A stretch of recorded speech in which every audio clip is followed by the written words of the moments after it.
Во името на Отца и Сина и Светиот Дух, амин.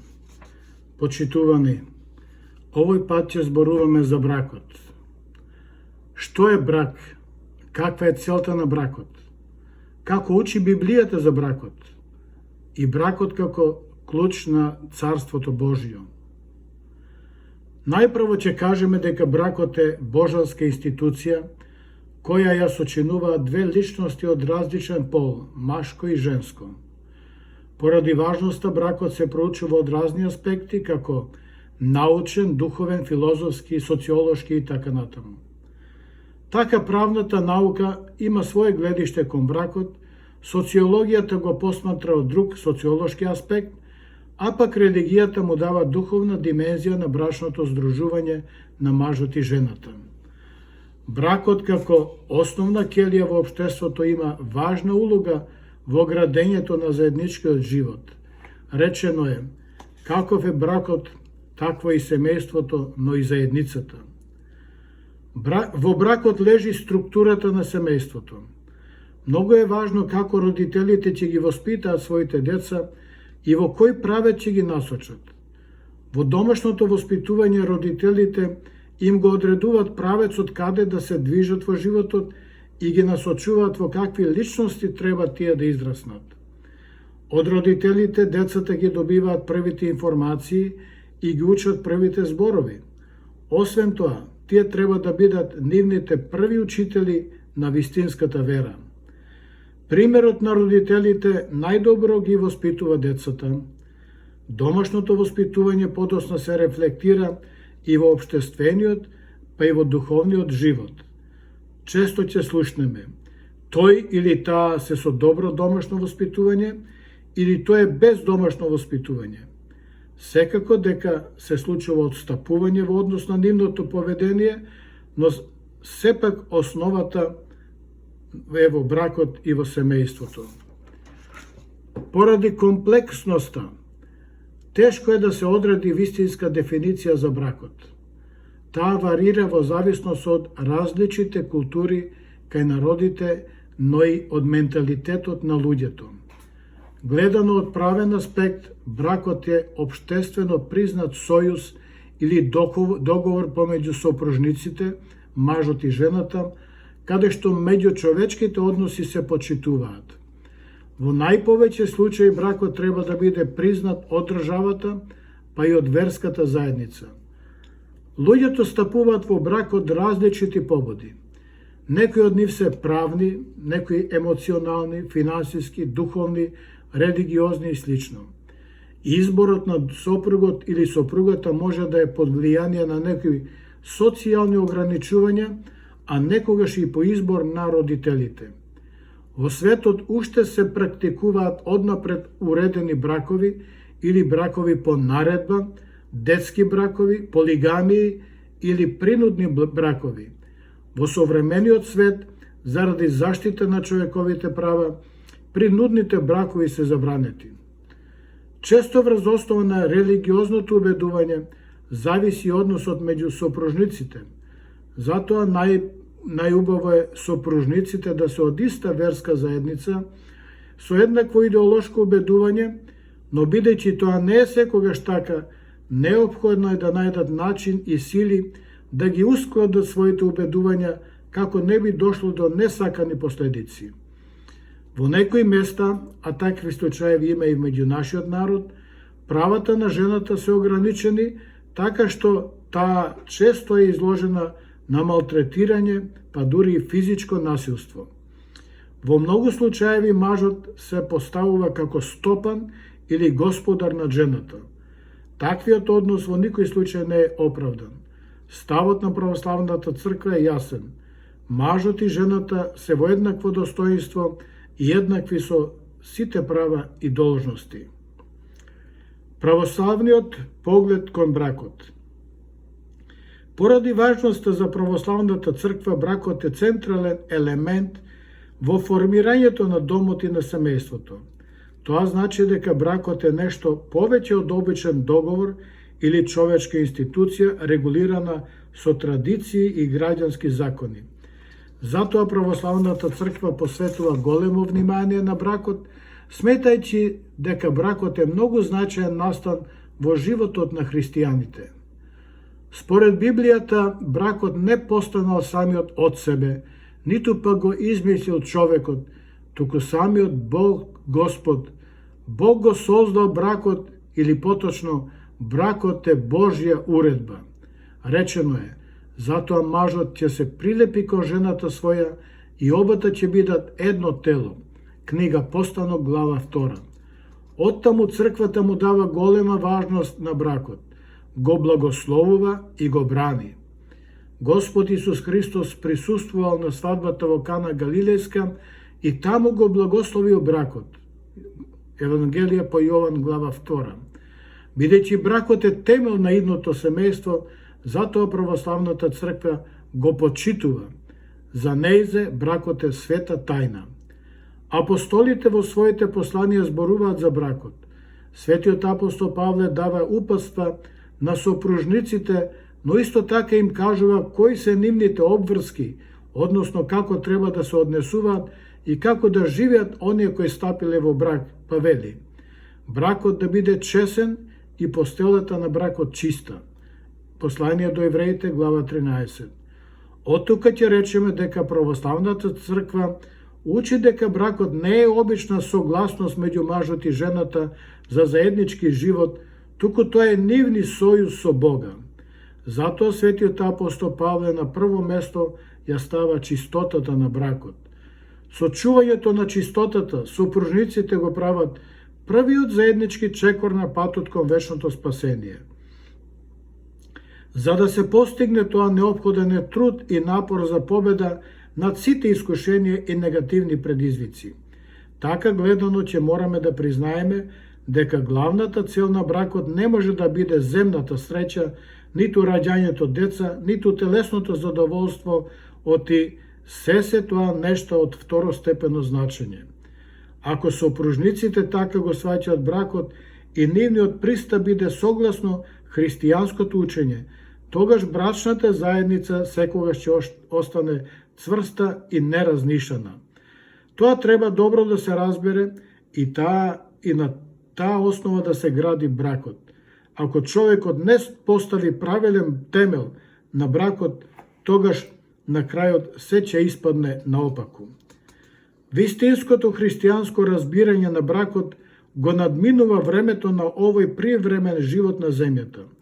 Смислата на бракот е во тоа да не се остане само во рамките на телесните потреби и задоволства, туку со заеднички усилби и напори на влюбените да се продухови и бракот да постане мала домашна црква за служење на Бога, да постане извор на христијанските добродетели. Никој човек не е совршен. Секој има своји позитивни, но и негативни особини па и недостатоци. И кога двајцата решиле да се прифатат еден со друг во брачна заедница, треба да се свесни дека се прифаќаат еден со друг со сите одлики, но и недостатоци, и дека брачното совршенство ќе го градат заедно. Главните обврски на сопружниците треба да бидат љубовта и верноста. Овие се најважните елементи со кои пак, како највисоки вредности бракот го доближуваат до светост, го прават свет. Љубовта не треба да биде статична, туку активна и динамична, пропратена со позитивни изненадувања. Сопружниците секојдневно да искажуваат љубов еден кон друг. Сакајќи се еден со друг, тие го сакаат и Бога. Така во брачната заедница сопружниците стануваат соработници на Бога. Но неможно би било да се сака Бог, доколку таа љубов најнапред не се пројави меѓу нив двајцата, соединети во едно тело. Обврска на сопружниците е да се усовршуваат во нивната способност за духовност и вистина, во нивните чувства за добрина, за мир, праведност, љубов, човеколюбие и боголюбие. Значи, ако другата личност сме ја прифатиле со заеднички живот, со обврските кои произлегуваат од брачната заедница, ние се прифаќаме такви какви што сме, и тука нема место за никаквов изговор за растурање на брачната заедница. Бракот е подвиг. Еден професор по црковно брачно право ги прашал студентите: кој ќе даде дефиниција за бракот? Што е брак? Студентите почнале да одговараат. Некој рекол дека бракот е задоволство, други дека е уживање, трети го гледале бракот во богатството, четврти рекле дека бракот е љубов, пети рекле заради продолжување на потомството и така натаму. Најпосле професорот рекол: никој не дадовте точен одговор. Бракот е, рекол професорот, подвиг. Зошто? За да засекаш некоја личност, потполно непозната за тебе, некогаш од друго место или од друг род, од друга фамилија, од друг народ, тоа е подвиг. Целта на бракот не е во добриот провод, туку во подвигот. А што е подвиг? Подвигот во бракот е многу слично со подвигот или аскезата во монаштвото. Аскеза значи качување нагоре кон духовно совршенство. Искачувајќи се кон духовно совршенство, ние се доближуваме до Бога. Секое пак искачување кон совршенство бара одрекување и жртва. Жртвата кон совршенство на сопружниците треба да биде заедничка и подеднакво да работат на тоа во домот да владее христијанска хармонија и христијанско разбирање. Тоа ќе се постигне доколку се почитуваат христијанските норми, христијанските вредности и верските традиции, ставајќи го Христа во прв план, правејќи Христос да биде домаќин во домот. Сето тоа бара одрекување од разни задоволства што ги пружа секојдневниот живот и посветување на духовните нешта. Затоа бракот е подвиг. Во аскетскиот живот најприсутна е молитвата. Молитвата и постот се нераздвојни и едното без другото е невозможно. Тие треба да бидат застапени и во семејниот живот. Тоа е најдобриот начин за победа над искушенијата што надоаѓаат. Сите искушенија се од ѓаволот. Доколку успееме да се совладаме, сме направиле голем исчекор кон духовно совршенство. Господ Христос вели: овој род, мисли на ѓаволскиот, се истерува само со молитва и пост. Евангелие по Матеј, глава 17. Христијанскиот брак е постојано вежбање во добродетелите, а пред се постојано потврдување на љубовта. Плодовите на љубовта се почитување, верност, одговорност, заедничка грижа и жртва, трпение и проштевање. Тие треба заеднички да се грижат околу христијанското воспитување на децата. За да живее исполнет живот овде, а потоа и во вечниот живот, човекот мора да сака и да биде сакан, да служи и да се жртвува, да има одговорности и да ги користи креативните сили што му ги дал Бог. Господ Христос вели: дојдов за да имаат живот и да имаат изобилие. Евангелие по Јован 10 глава. Затоа рековме дека бракот е почеток на патот кон спасението. Првобитната цел на соединувањето на мажот и жената е означена во Господовата заповед: раѓајте се и множете се, наполнете ја земјата и покорете ја. Постанок 1 глава. Во правилен брак човекот има можност да ја реализира оваа природна желба и потреба, да создава и да биде продуктивен. Ова може да се постигне целосно, но и целосно да се ужива само во семејните односи, раѓањето и одгледувањето на децата. Родителите мора да запомнат дека децата што им се родени се исто така Божји деца. Тие се дар Божји. Тие се должни да се грижат за нивниот телесен, интелектуален, но и духовен напредок. Бог ја дава душата за оживување на плодот во утробата на мајката. Бог е таткото на нашите деца и Он мудро се погрижил да бидеме неразделно обединети и не се дава полна и комплетна радост. Затоа некои од светите отци велат дека Бог всушност е третиот партнер во семејните односи и дека носењето деца во овој свет преку божествено уредената институција брак е дел од неговиот план да донесе бесмртност и вечен живот на човекот. Секој вид намерно уништување на плодот во утробата е спротивен на оваа Божја одредба и е смртен грев. Тоа е убиство. Чин на вера. Христијанскиот брак во суштина е чин на верата, свечено извршен во присуство на божествениот придружник Бог. Затоа неопходно е верата да ни биде цврста и силна, за да пројавиме храброст, за да издржиме до крај и покрај тешкотиите, искушенијата, разочарувањата, а понекогаш тажните моменти за кои може да се сретнеме во животот. Секој оној кој ги прифатил условите и обврските на ова вечно партнерство преку бракот, тој мора да свати дека евентуалниот неуспех во брачната заедница е негов неуспех.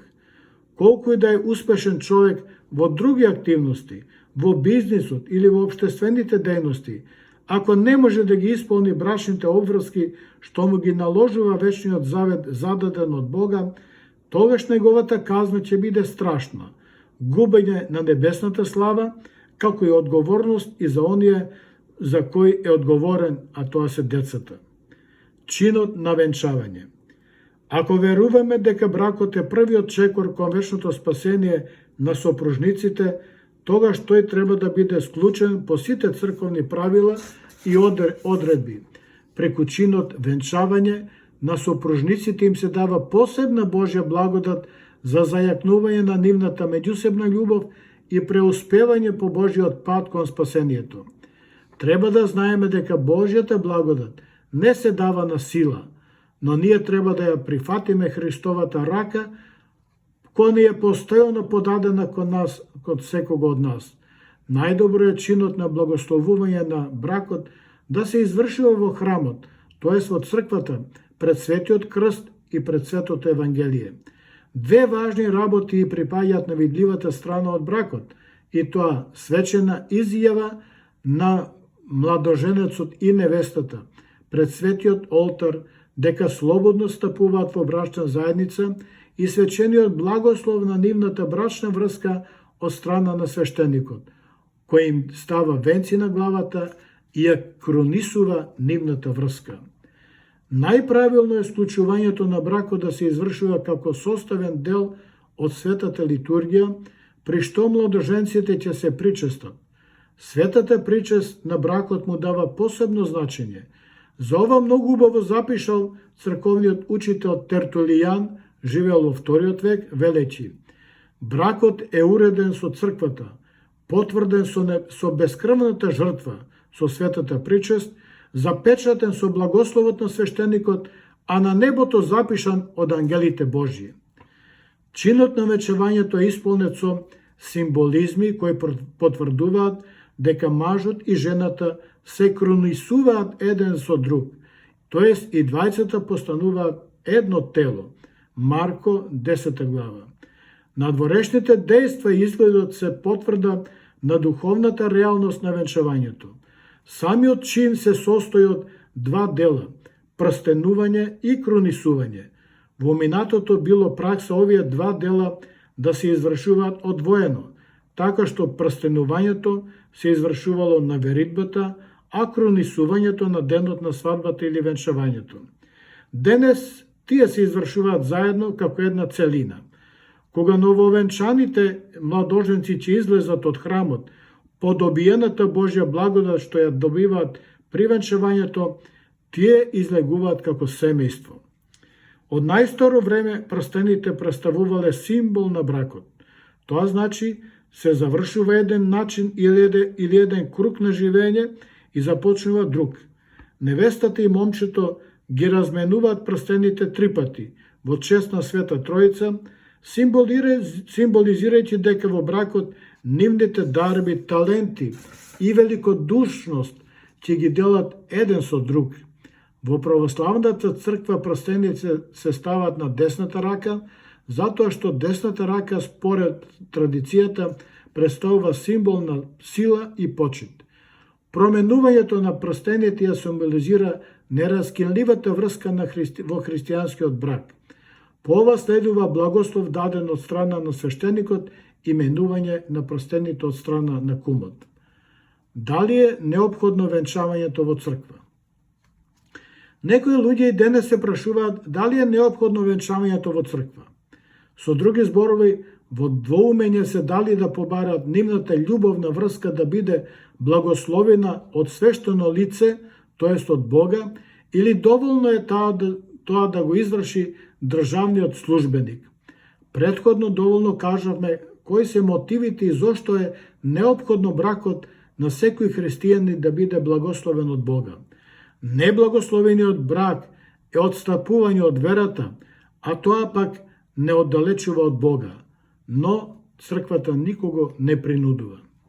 Светите отци учат дека ако мажот и жената сакаат да живеат богоугоден живот, треба да склучат црковен брак. Без Божиот благослов на бракот, човекот не може да ја доживее полнотата на радоста и усовршувањето кон Бога.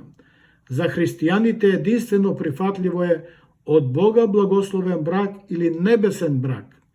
Храмовите се подигнати и посветени на Господа. Тоа е место каде што може да се вршат духовни и вечни обреди и свети тајни и така се доближуваме до Бога. Некои велат дека тоа е застарен обичај кој не кореспондира со современите текови на животот. Напротив, тоа е израз на верата, а верата во Бога никогаш не била ниту проста, ниту несовршена. Таа секогаш имала, има и ќе има иста вредност и важност сведочење на Бога.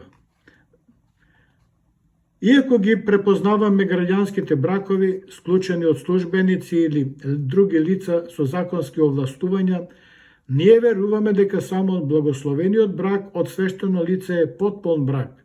Црковниот брак има вечна духовна важност. Христос го обдарил апостолот Петар кога му рекол: "Што и да сврзеш на земјата, ќе биде сврзано и на небото." Тоа значи и за благословениот брак. Матеј 16 глава. Тоа значи дека Господ Христос благословениот брак го нарекува клуч на Царството Небесно. Живењето во неблагословен брак е еднакво на вомршно живење. Бракот ги исполнува Божите цели. Јасно е дека Бог одредил мажот и жената да станат едно. Бог лично го извршил бракот уште во рајот помеѓу Адам и Ева. Ова нормална, здрава и посакувана состојба е дизајнирана да ја исполни Божјата намера на земјата. Бракот е света тајна со која мажот и жената свечено се обврзуваат да соработуваат со Бога. Божјата голема и единствена цел е да им го исполни со добрини земниот живот, чија вредност е вечен живот. Бракот е клуч за во рајот. Зошто? Најпрво затоа што преку бракот Господ го благословил раѓањето и размножувањето, давајќи им заповед на родителите да се грижат за родените деца, да ги воспитуваат и да ги учат во верата, спремајќи ги за вечен живот. Затоа раѓањето деца не е само обично задоволство, туку и обврска кон Бога. И денес се случува кога некои со презир гледаат кон овој највисок чин кон бракот, велечи: љубов, раѓање деца и успешен живот може да се постигне и надвор од брачната заедница. Во Библијата не постои подршка за таков став или учење за вонбрачно живење. Во книгата Изреки на Соломон читаме: "Кој наоѓа добра жена, наоѓа добро и добива благодат од Господа." Изреки 18 глава. Спротивно на ставот на некои за безбрачност, кај светите отци читаме: "Оној што забранува брак не е од Бога, бидејќи рековме дека бракот е Божја уредба." Разводот е грев. Разводи или растурање на бракот имало од секогаш, но ми се чини дека денес нивниот број е знатно зголемен. Статистиката вели дека секој четврти брак во Канада завршува со развод. Сепак тоа е голема бројка. Луѓето се разведуваат од разни причини, некогаш оправдани, а повеќе неоправдани. Моето долгогодишно парокијско искуство ми кажува дека Најглавната причина за разводот е слабење на љубовта. Ова обично се случува при искушенијата кои наидуваат. Втора причина е нехристијанскиот однос кон бракот. Тука треба да се спомне секако и слабењето на верата. Колку би било убаво кога младите пред да стапат во брак сериозно размислат дали навистина можат да живеат заедно и дали можат да постигнат заеднички согласност кон која ќе се придржуваат. Свечената изјава пред светиот олтар, пред свештеникот и пред најблиските не е обична церемонија, туку завет пред Бога. Тоа уште повеќе ги обврзува да се придржуваат кон тој завет. Растурењето на брачната заедница за црквата е тажен чин, но и голем грев. Секој развод има импликации во духовниот, но и во општествениот живот. Кога Бог ја создаваше Ева, не ја создаде посебно, туку ја извади од телото на Адам и едното тело го раздели на две, машко и женско ги создаде. Потоа пак ги благослови преку бракот да бидат едно тело и еднодушни во се. И бидејќи Бог заповедал тие да не се разделуваат, тогаш и разводот е неоправдан. Разводот е оправдан само ако се случи неверство или прељуба на едниот од сопружниците. Со прељубата се разделува едно тело кое Бог го соединил, а тоа сепак е голем грев. Прељубата или неверството е голем грев затоа што се прави обет да се раздели тоа што Бог го соединил и што забранил да се разделува. Со прељубата се нарушува Божјата волја и неговата вечна љубов, односно стануваме противници на Бога. Затоа, како што вели патриархот Порфирий, растурењето на брачната заедница е еднакво на смрт. Оти е речено, Бог што составил човек да не разделува, Матеј 19 глава.